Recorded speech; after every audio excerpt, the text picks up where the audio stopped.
Good morning student. आज अपन BA part प्रथम वर्ष में भौतिक भूगोल का अगला यूट्यूब लेक्चर महासागरीय जल का संयोजन कंपोजिशन ऑफ ओशन वाटर इसके बारे में अध्ययन करेंगे। महासागरीय जल के भौतिक एवं रासायनिक गुण होते हैं। भौतिक गुण के अंतर्गत तापमान तथा घनत्व को अपन शामिल करते हैं, जबकि रासायनिक गुण के अंतर्गत लवणता को शामिल किया जाता है। सैलिनिटी का अध्ययन अपन अगले यूट्यूब लेक्चर में करेंगे। तापमान और घनत्व के बारे में अपन अध्ययन कर चुके हैं। महासागरीय जल का जो तापमान है उसके बारे में अध्ययन कर लेते हैं। महासागरीय जल का तापमान महासागर, सागर तथा छोटे सागर इस संपूर्ण प्रवृत्ति के धरातल का लगभग 71% भाग सागरों से घिरा हुआ है। इस महासागर के जल के महत्वपूर्ण गुण होते हैं, जिसमें मुख्यतः तापमान, घनत्व और लवणता को अपन शामिल करते हैं। इस जल की भांति महासागरीय जल में ताप का स्रोत सूर्य ही है। तापमान से महासागरीय जल में गति उत्पन्न होती है। सूर्य ताप के अतिरिक्त पृथ्वी का भूगर्भ ताप तथा जल का आपसी दबाव भी महासागरीय जल के तापमान को प्रभावित करते हैं। महासागरों का औसत वार्षिक तापमान 17.2 डिग्री सेंटीग्रेड माना गया है। उत्तरी गोलार्ध का औसत वार्षिक तापमान 19.4 डिग्री सेंटीग्रेड तथा दक्षिण गोलार्ध का 16.1 डिग्री सेंटीग्रेड होता है। महासागर के तापमान में कभी एकरूपता नहीं पाई जाती है। उसमें ऋतुओं का विशेष परिवर्तन होता रहता है तथा दिन और रात के समय में समुद्र जल के तापमान में भिन्नता पाई जाती है, सूर्य ताप की विभिन्नता के कारण। महासागरीय जल के तापमान के संबंध में निम्नलिखित बातें उल्लेखनीय हैं, जिसको याद रखना जरूरी है। जैसे नंबर 1, जल मग्न तटों पर तापमान की विभिन्नताएं मौसम में परिवर्तन तथा धाराओं के प्रभाव से उत्पन्न होती हैं। कोस्टल एरिया में जो भी तापमान में विभिन्नता आती है वो तो नंबर 1 मौसम में परिवर्तन के कारण, दूसरा जो उष्णीकरण चलती है, धाराएं चलती है, गर्म और ठंडी जल धाराओं के प्रभाव से वहाँ तापमान में विभिन्नता पाई जाती है। दूसरा, ध्रुवों पर जल की ऊपरी सतह का तापमान अधिक गिर जाता है, कोल्ड या ठंडी जल धाराओं के कारण। तीसरा, स्थल से घिरे हुए सागरों में तापमान की भिन्नताएं अपेक्षाकृत अधिक पाई जाती हैं। अगला, सागरीय जल का तापमान भूमध्य रेखा से ध्रुव की ओर कम होता जाता है। अपन जैसे जैसे इक्वेटर या विषुवत रेखा से ध्रुव की ओर जाते हैं तो सागरीय जल का तापमान न्यूनतम होता जाता है। अधिक खारे जल का तापमान भूमध्य रेखा से ध्रुव की ओर कम होता जाता है। सागरीय जल का तापमान जल की गहराई बढ़ने के साथ साथ कम होता है, किंतु अधिक गहराई पर जाकर यह लगभग स्थिर हो जाता है। ध्रुवों के निकट के विशाल हिम प्रदेशों जैसे अंटार्कटिक एवं ग्रीनलैंड का भी निकटवर्ती सागरों एवं ठंडी धारा के चलने पर गहरा प्रभाव पड़ता है। अक्षांशीय स्थिति महासागरीय सतह के तापमान को प्रभावित करने वाला एक महत्वपूर्ण कारक माना जाता है।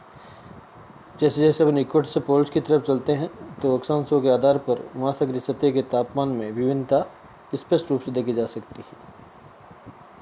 महासागरीय तापमान के वितरण को प्रभावित करने वाले कारक। महासागरीय जल का तापमान सभी स्थानों पर एक समान नहीं होता है। उसमें स्थानीय तथा सामयिक अंतर पाया जाता है।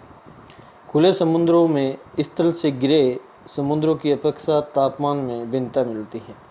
महासागरों की ऊपरी सतह तथा उसके तल में भी विभेद पाया जाता है।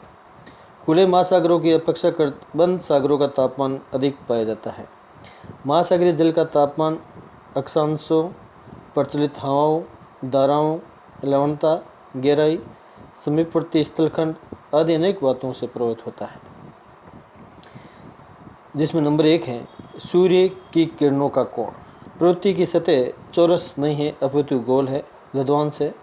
इसलिए विषुवत रेखा से ध्रुवों की ओर जाने पर ये किरणें तिरछी होती जाती हैं। अतः उच्च अक्षांशों में ताप की प्राप्ति कम होती है। ब्लेयर के अनुसार जितना ताप विषुवत रेखा पर प्राप्त होता है उसका 88% भाग 33 डिग्री अक्षांशों पर, 68 डिग्री भाग 55 डिग्री अक्षांशों पर और 47 डिग्री भाग 70 डिग्री अक्षांशों पर तथा केवल 42 डिग्री भाग ध्रुवों पर प्राप्त होता है।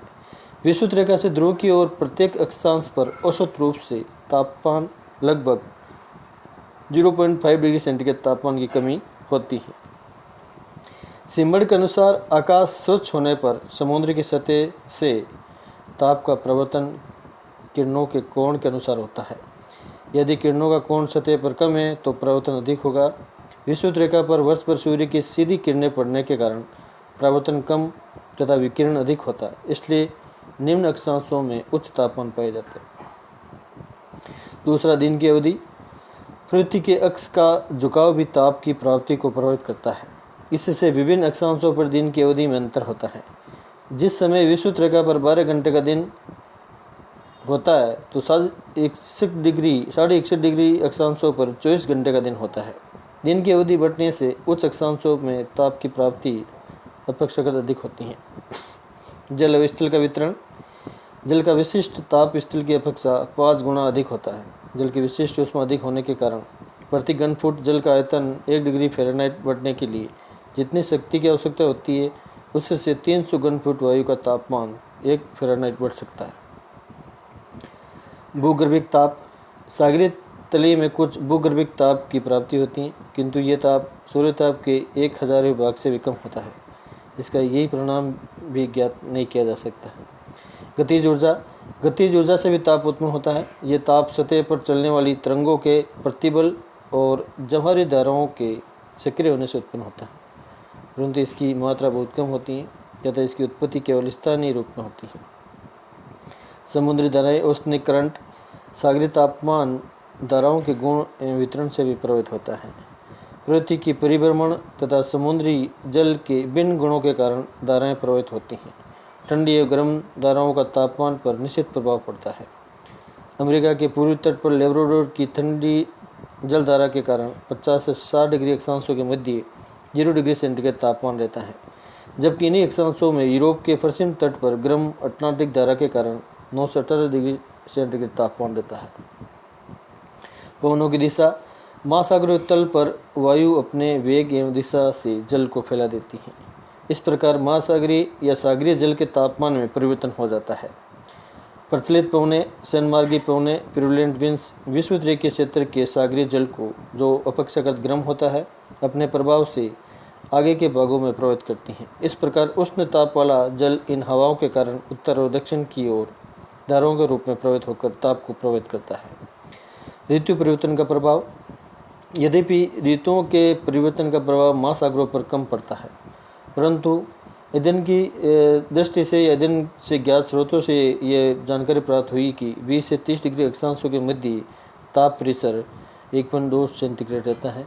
50 डिग्री दक्षिणी अक्षांशों के मध्य दक्षिणी महासागर में ताप परिसर 1.2 सेंटीग्रेड रहता है। सबसे अधिक ताप परिसर न्यूफाउंडलैंड्स के तटवर्ती अटलांटिक महासागर में पाया जाता है। सागरीय जल की लवणता। सागरीय जल में तापमान ग्रहण करने की क्षमता लवणता की मात्रा कम एवं अधिक होने से प्रभावित होती है। अधिक लवणीय लवणता वाला जल का तापमान अधिक और कम लवणता वाला जल का तापमान कम होता है।